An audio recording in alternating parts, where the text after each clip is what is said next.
And then he came to this conclusion, okay, now he said the Quran is a book.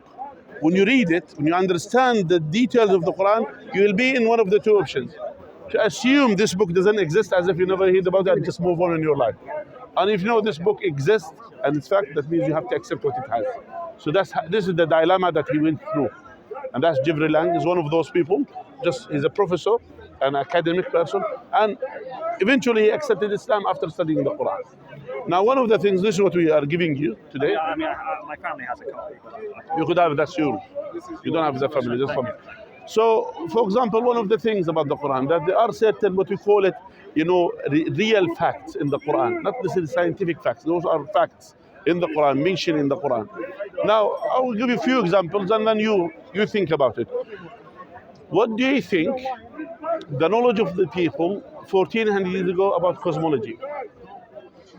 The knowledge, rudimentary. I mean, not non-existent, but less at the same.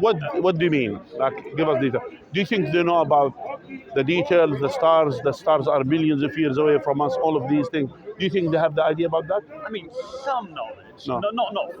I mean, again, you're a historian. You should know better. Well, I think don't have omniscience. So the level of cosmology amongst pre-Islamic Arabian tribes is not one of the parts of history I studied. No, I'm talking about the pre-Arabian. I'm talking about even Greek ones. Oh.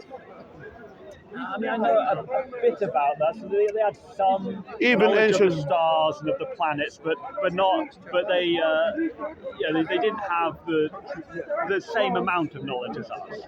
Would they know that we know that recently that they discovered that those stars are millions of light years away from us? Yes. Yeah. And as well, we recently discovered that this universe is expanding again, which fact, no problem. And that's why, if this affirmed in the Quran, which was revealed 1400 years ago, which God has said, for example, that I will not make an oath by the positions of the stars, and it's a great oath, but you are not yet aware of it. So God is addressing those people at that time. You're not yet aware of the position of the stars. Yeah, people at that time used to think position means direction. That's the knowledge that they have. And now, when you look into the star in the night, after the light depart from the star, and until it hits your eyes, it takes millions of years. So at this moment, when you are seeing the star, that star is not there. That star became into a black hole, or can be moved from that because the expansion of the universe. Meaning that God is saying in the Quran, basically, when you are staring at the star in the night, you are seeing the position of the stars when the light departed from it millions of years ago. Who taught Muhammad, peace be upon him, the illiterate man who was unable to read and write 1400 years ago, who was known that he never lied, he was never a liar, was trustworthy amongst everyone knows, and someone who is a respected figure, and yet even his enemies testify for him that he is a trustworthy person, and yet he will say this, and he said, this is not information I brought from myself, this information came to me from God. Now tell me, could you repeat the exact words that were used in the Quran again? The exact word. I will not make an oath by the positions of the stars. Yeah. And it's a great oath, but you are not yet aware of it. So God is saying here, when God is making an oath by something in the Quran, means something worthy to ponder, to think. There are deep meaning in it. Yeah. May I ask what the context was of that quote? I will not make an oath by the position. God is saying to the people, yeah. God is saying to the people, I will not make an oath. Will God making an oath by something in the Quran? That's something worthy for us to ponder. And we are not allowed to make an oath by other than God. And God is entitled to make an oath by one of His creation. Yeah. So He made an oath by certain things. One of the certain things is the positions of the stars. Positions of the stars. Precisely that word. Positions. And as well, in another verse, God, we have created the heavens above us, and we are expanding it. So again, 1400 years, God saying that we are expanding this universe. We are expanding the heavens, and the heavens for us, by definition, to know everything that we see, all the sun, this is the heaven. Can you give me the exact words of that section talking about the expansion of the heavens? Surah Al-Anbiya verse. سورة الألعاب ذاريات سورة 51 آية 1 second. 47 yeah سورة الذاريات سورة الأنبياء نعم. apparently is the Big Bang Surah 51. Here, Surah Al-Dhariyat, verse number 47. 47 And so, Al-Dhariyat. yeah, okay, and we destroyed the people know before. Indeed, they were a people defiantly disobedient, and No. the heaven we constructed with strength, and indeed we are its expander. Now, tell me something. Have you ever heard of the Oracle of Delphi in ancient Greece? Have you ever heard of the Oracle of Delphi? No.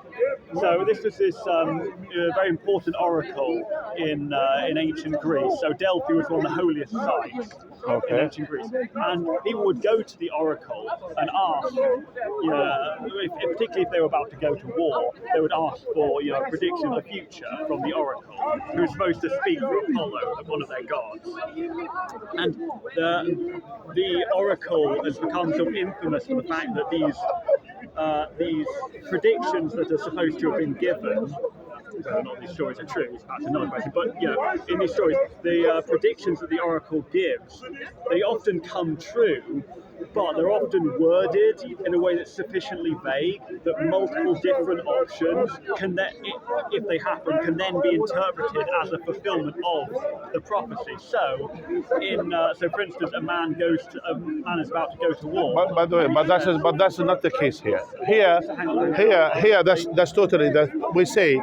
You are bringing different examples. We're not talking about certain things, and then God will predict certain things. If it happens, then it's true. If it didn't happen, it's not true. We're not talking about this. We're talking about things which is proven that this is something that's true in real life, and that God affirmed it 1400 years ago to an illiterate man who was unable to read and write. Yes. So those are totally different things. No, but the reason why I mention it is that we are looking back more than 1,000 years later with all these discoveries, and we then look back at this, and so these then quite vague references to expanding the heavens can then be interpreted as, oh, this is in reference to the fact that according to Big Bang Theory, the universe was initially very small and then is But again, I don't believe in the Big Bang Theory, but that's not my point. Yeah, and we look at the other one was. By the way, the Quran is not just these two examples. The Quran has many. For example, God has said, okay, let's say this is vague. Yeah, okay, let's agree. Maybe it's vague.